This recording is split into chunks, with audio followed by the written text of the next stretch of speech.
Nah, ekofeminisme lahir dari satu prihatin atas pemikiran feminisme sebelumnya yang kemudian luput di dalam melihat keterhubungan manusia dengan alam.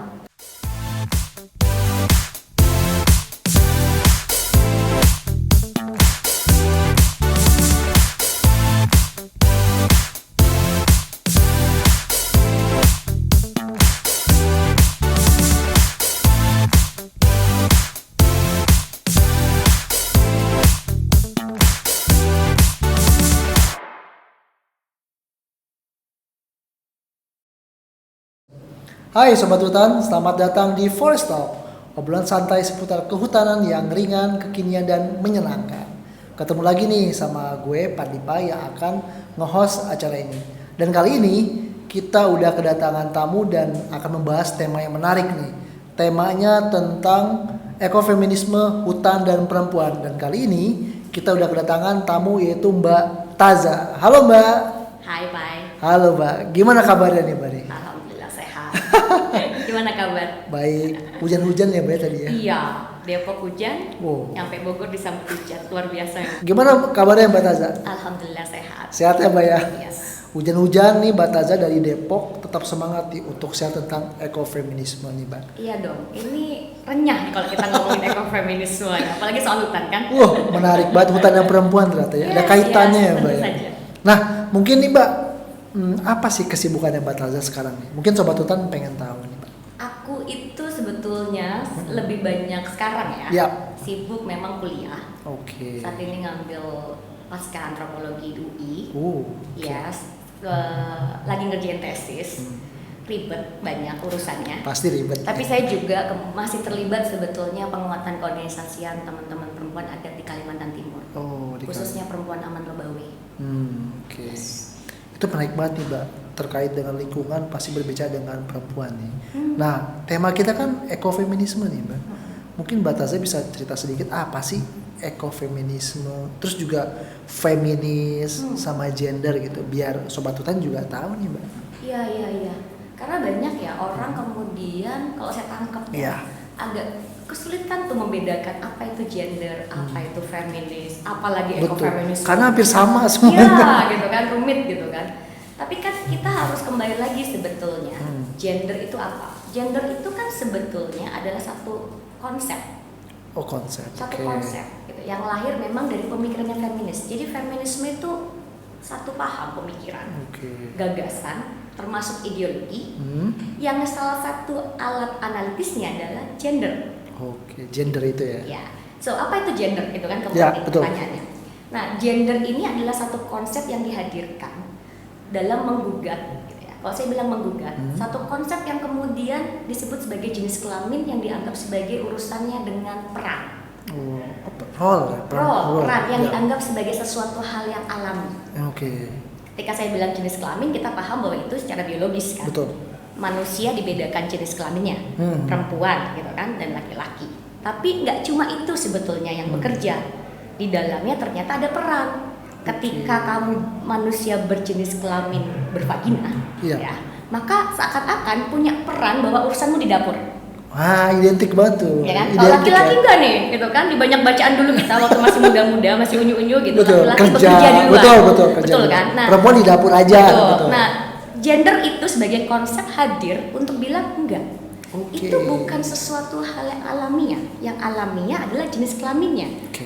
Tapi peran dan kerja yang kemudian membedakan itu adalah konsep gender yang bekerja. Wih, menarik banget nih. Jadi sementara kemudian apa hubungannya sama feminis gitu ya? Yap.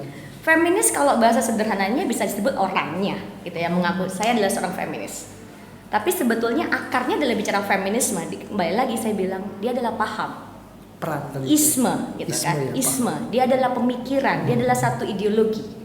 Kenapa dia lahir sebagai ideologi gitu kan? Sebagai satu pemikiran karena pada masa dulu tahun 19 abad 20 Abad ke-20 lah ya. 1900-an. Bahkan kita kalau sekarang bisa dinyatakan gitu, Kartini kita sebut sebagai feminis sebetulnya. Ya. Banyak pemikirannya dia yang sebetulnya sama orang-orang di luar negeri sebutnya feminis. So, kita punya sebenarnya pemikir-pemikir feminis di Indonesia.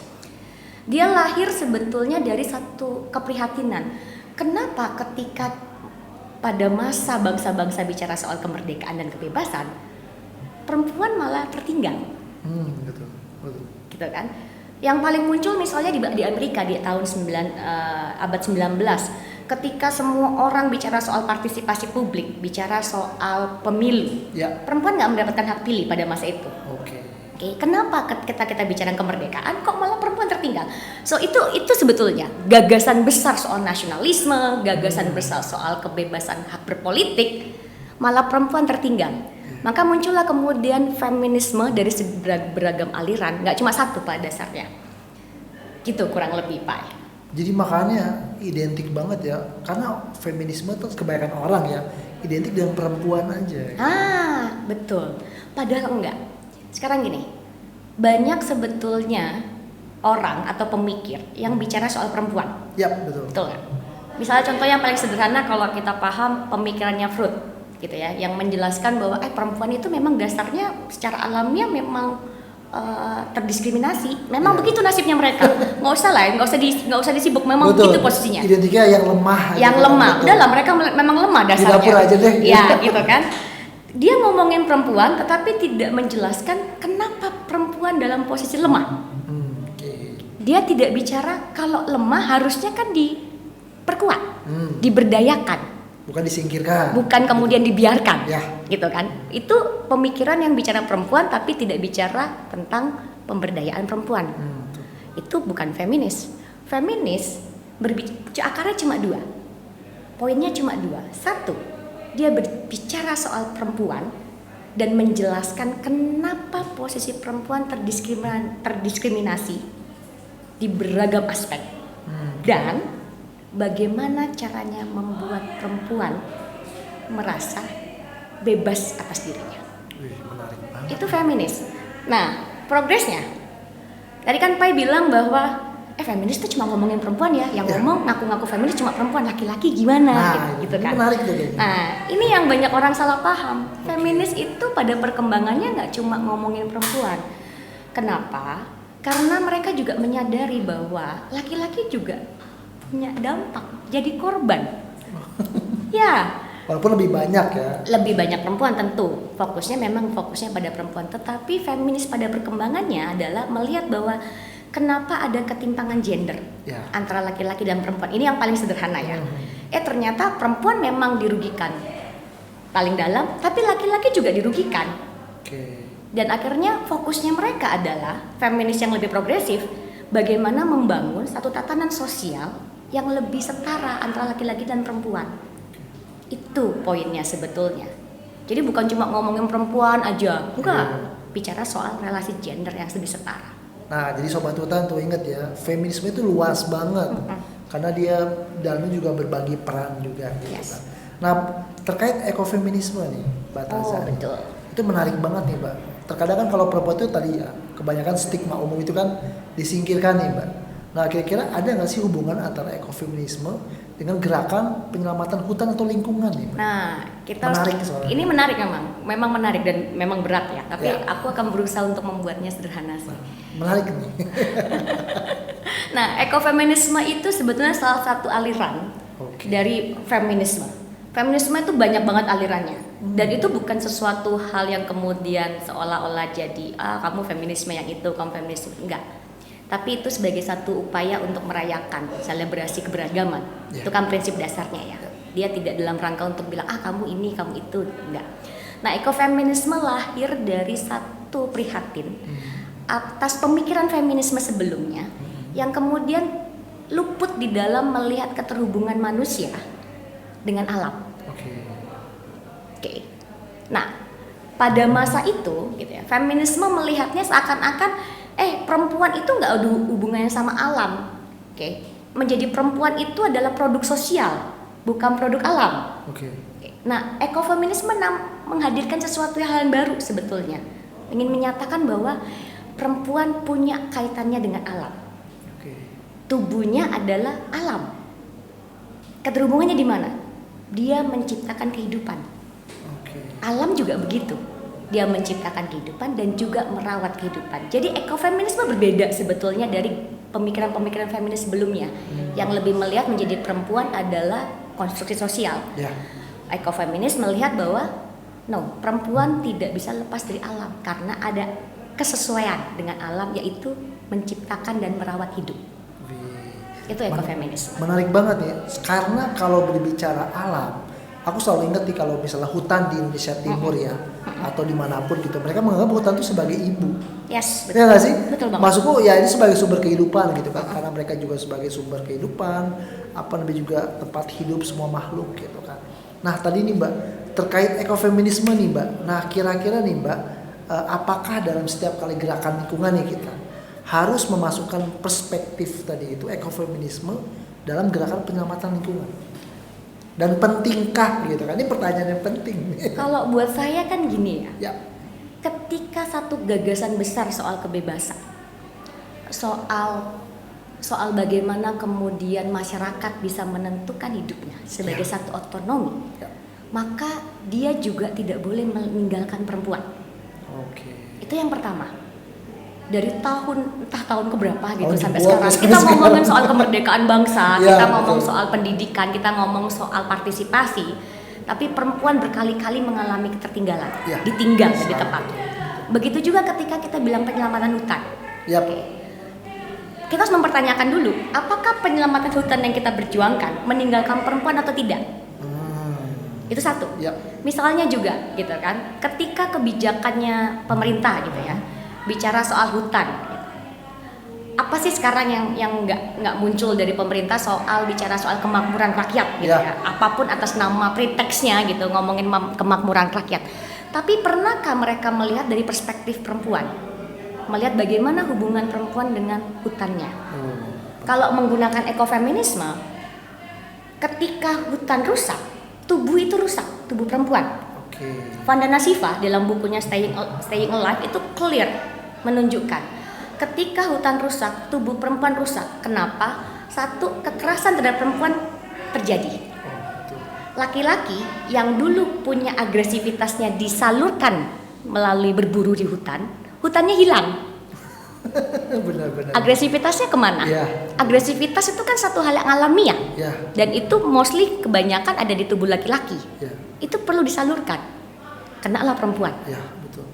Terus ketika hutannya rusak, pangannya habis, air bersih terbatas, tubuhnya perempuan akan lebih payah. Kita punya rahim, Bu. Itu. Makanya reproduksi itu ya. Iya, kita punya rahim, kita butuh air bersih untuk ketika menstruasi, itu butuh air bersih.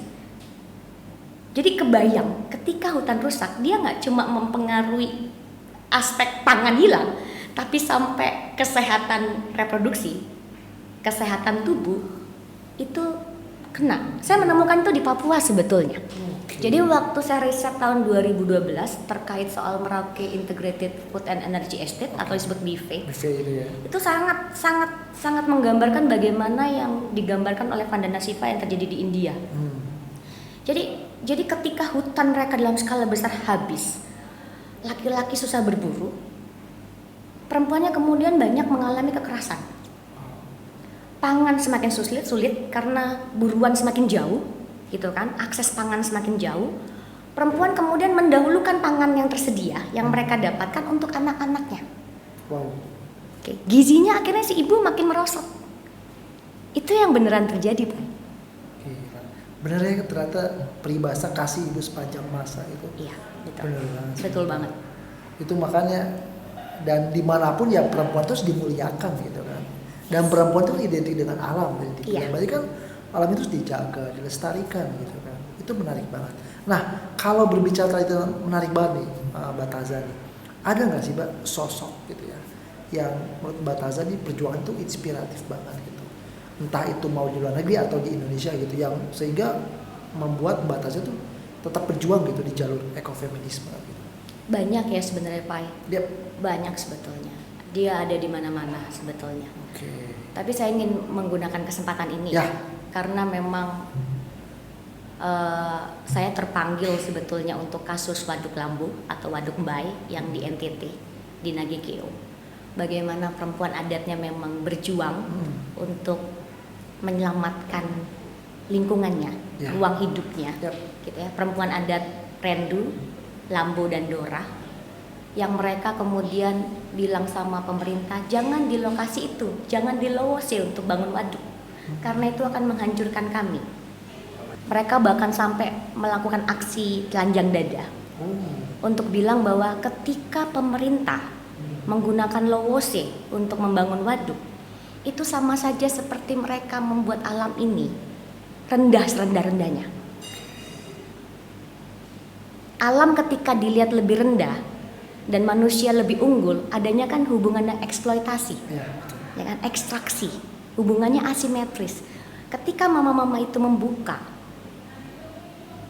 pakaiannya, telanjang dada, sebagai bentuk protes satu bentuk protes bahwa betapa kalian tidak punya moral sehingga kami harus membuka baju untuk bilang tindakan kalian memalukan. Tapi kemudian ironisnya mama-mama itu dianggap melakukan tindakan yang amoral. So menarik gitu, ketika mama-mama ini berjuang untuk menyelamatkan hutan, ruang hidup, bukan cuma hidupnya, hidup anak cucunya, bahkan juga kalau kita lihat dari secara ekologi, itu kan punya keterhubungan ya satu sama lain ya, dari hulu ke hilir. Mereka berusaha menyelamatkan itu, tapi kemudian mereka dimaknai sebagai kamu perempuan yang tidak punya moral, tidak tahu adab, karena hanya melakukan aksi telanjang dada. So saya ingin mengaturkan salam buat mereka, karena saat ini mereka sedang berjuang untuk meyakini apa yang mereka melakukan, apa yang mereka yakini. Saya dengarnya merinding loh, Pak. Karena gimana ya, ternyata nggak cuma kaum laki-laki gitu yang menjadi tokoh gitu ya, menjaga lingkungan, ternyata perempuan juga penting banget gitu. Apalagi tadi kan menjaga wilayah adatnya. Yes, gitu. betul. Mungkin kalau kita bakal cerita tentang sosok tuh pasti bakal banyak, hampir di seluruh Indonesia ya. Banyak banget. Nggak cuma di Indonesia, nggak cuma di masa sekarang, bahkan di masa lalu. Bahkan saya tuh terinspirasi juga salah satunya teman-teman di Afrika ya, yang kemudian satu perempuan gitu yang mendekati ekofeminisme dengan kajian agama. Dia terpanggil dengan satu bukit yang udah dihabisi, dan dia terpanggil karena agama mengajarkan kita untuk merawat lingkungan, merawat alam. Maka dia kemudian memanggil teman-teman perempuannya untuk menanam pohon di bukit itu. Jadi tindakan-tindakan ekofeminisme bisa sangat sederhana. Kita menanam satu pohon yang memang kita nggak akan menikmatinya. Yang akan menikmati anak cucu kita, jelas dong. Kita nggak akan menikmati manis buahnya, gitu misal sederhananya ya. Kita nggak akan menikmati bagaimana udara bersihnya. Itu kan pentingnya hutan sebetulnya. Tapi bayangannya jangan dibayangkan seperti orang yang ada memang hutannya masih banyak gitu ya. Bahkan di lingkungan sekitar kita gitu ya, di perkotaan gitu. Kenapa kita nggak menanam pohon? Rumah kita dibangun, hutannya, pohonnya ditebang. Kan gitu yang terjadi ya. Padahal yang nanam itu mungkin kakek atau nenek kita, ya kan? Dia legal. Betul. Jadi kalau aku pikir-pikir gitu, kenapa kita nggak merawat sesuatu yang usianya lebih tua bahkan daripada kita? Fungsinya banyak kok. Kalau kita ngomongin fungsi, kita belum ngomongin sampai hubungan antara manusia dengan alam, hubungan ibu dengan alam, belum sampai sejauh itu loh sebetulnya. Benar-benar. Aku kepikiran jadi kayaknya kita nih bisa hidup sekarang gitu kan. Kita bisa menghirup oksigen tuh dari jasa-jasa leluhur kita. Iya, betul sekali. Itulah kenapa kemudian ekofeminis sebenarnya bicara itu. Bahwa betul, merawat hutan, merawat alam itu kan bagian satu karakter dari perempuan. Hidup yang dirawat. Ya kan? Dia bukan cuma menciptakan hidup tapi juga merawat hidup. Tindakannya bisa sangat sederhana, Pak. Menanam pohon aja. Tuh sobat hutan, simpel banget gitu kan. Biar teman-teman tuh, gimana sih untuk mewariskan buat generasi ke depan, menanam pohon. Setuju banget nih, Mbak Tazani. Nah nih Mbak, kalau berbicara ekofeminisme nih Mbak ya, terkait dengan isu nih Mbak kan. Kan kayaknya isu ekofeminisme ini kurang seksi lah. Kayaknya orang nggak semua itu bisa kenal. Mereka lebih kenal dengan isu HAM, yang ngasih pelanggaran HAM, isu deforestasi gitu. Nah kalau menurut Mbak Taza, kenapa sih Mbak ekofeminisme kok nggak naik gitu, atau nggak semua orang tuh bisa kenal dengan isu seperti itu? Nah ini nih, karena orang alergi mungkin ya, duga-duga gitu ya. Aku menduga-duga nih, aku Alergi. alergi gitu ya. Ketika ngomongin feminis, ngomongin perempuan lagi, gitu kayak kan. jadi bilang feminis tadi ya. Iya, dan kemudian ketika kita ngomongin feminis gitu ya, dan hubungannya dengan perempuan, seakan-akan jadi peyoratif kalau Ya, menurut betul. saya. Wah ini bikin perempuan bandel, ini bikin perempuan membangkang. Gitu. Padahal kan kalau kita lihat gitu ya, kalau kita hayati lebih jauh, ketika perempuan berdaya, Oke. ketika perempuan bisa menyuarakan dirinya, Mandiri. mandiri Betul. gitu ya, artinya kita jauh lebih mudah. Betul, betul, betul. Betul. Betul. Kita nggak akan repot untuk bilang, perempuan gitu kan, ayo kamu bekerja juga untuk mari kita bersama-sama gitu ngurusin rumah tangga, gitu Iya. kan nggak cuma laki-laki yang Ya, bekerja. betul. Pembagian peran tadi Iya, itu ya. yang diuntungkan kemudian kan bersama-sama kan. Iya. Artinya hubungan itu hubungan yang komplementer, saling melengkapi. Nah tapi karena alergi itu, seakan-akan kemudian kalau ngomongin perempuan nih kita terganggu. Padahal enggak, harus dilihat sebaliknya. Ketika perempuan bisa menyuarakan dirinya, suaranya, itu artinya kita sedang menuju masa depan yang lebih baik. Oke. Dan itu mengapa penting banget ekofeminisme? Ya, aku bilang penting kita ngomongin ekofeminisme. Kita perlu ngomongin perempuan. Betul. Nah tadi kan, ya aku juga pasti isu-isu lingkungan apa ini, perempuan pembagian perannya penting banget itu Mbak. Nah gimana sih Mbak caranya tuh biar ekofeminisme tuh gampang gitu? Apa? Oh suara, sorry. Terima ya. Nah, tadi kan kalau berbicara ekofeminisme tuh penting banget gitu, Pak. Nah, bagaimana sih cara menyampaikan lebih mudah gitu tentang isu feminisme gitu, ekofeminisme itu dalam gerakan-gerakan lingkungan atau ke masyarakat?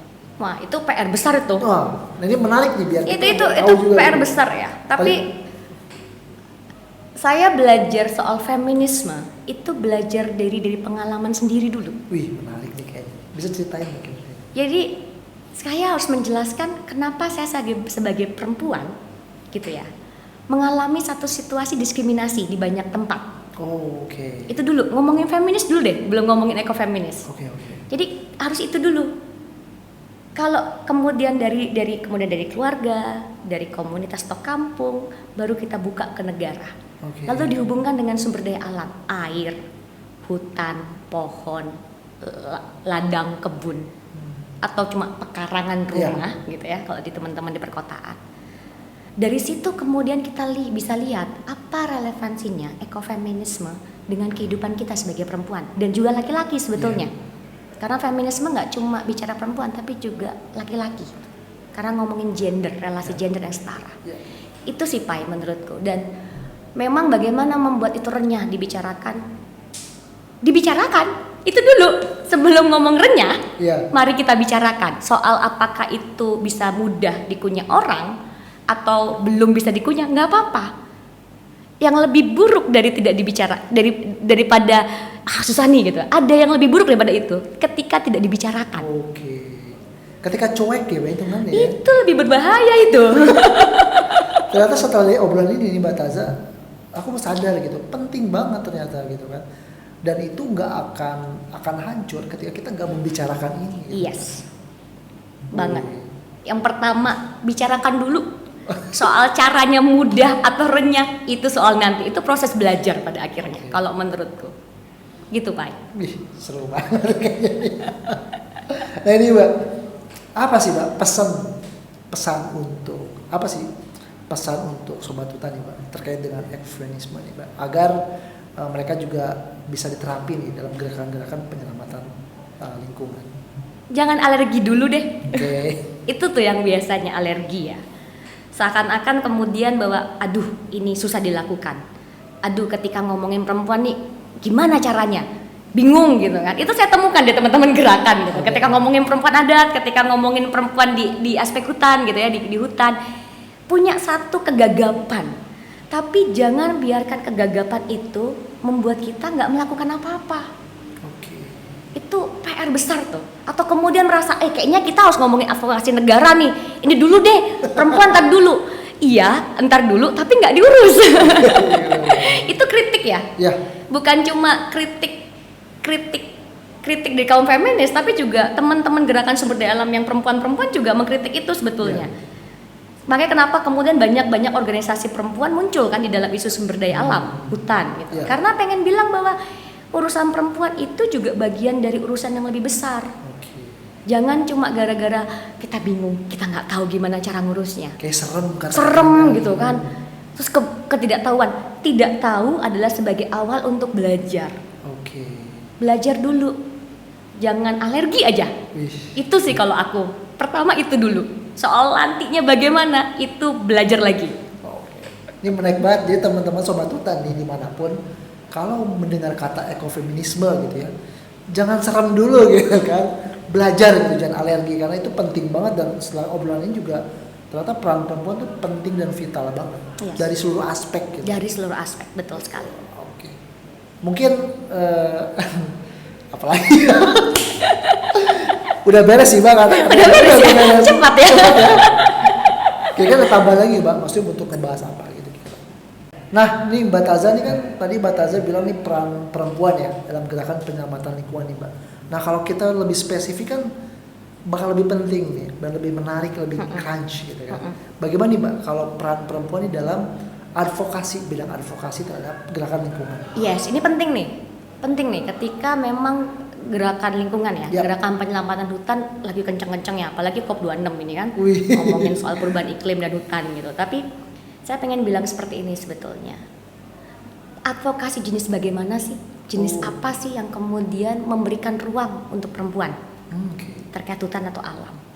Nah, cerita soal pengalaman perempuan adat di Merauke, di Papua, yang ketika hutannya dirusak, itu kan cerita soal bagaimana tubuhnya juga dirusak.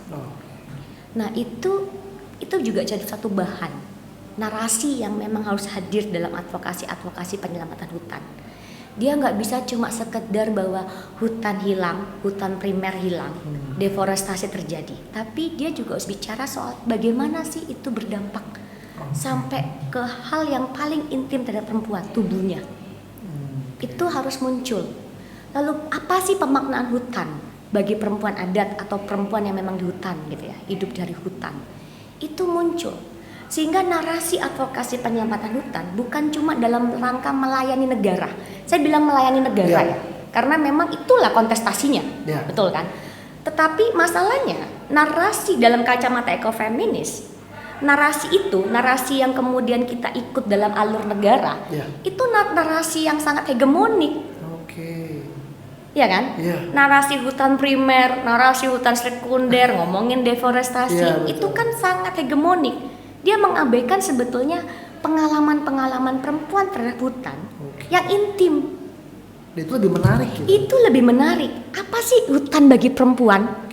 Kan nggak sama. Orang kota ngeliat hutan beda cuy gitu kan. Masyarakat adat berbeda gitu. Tapi laki-laki juga beda. Berbeda dan secara spesifik kelompok-kelompok sosial di dalamnya.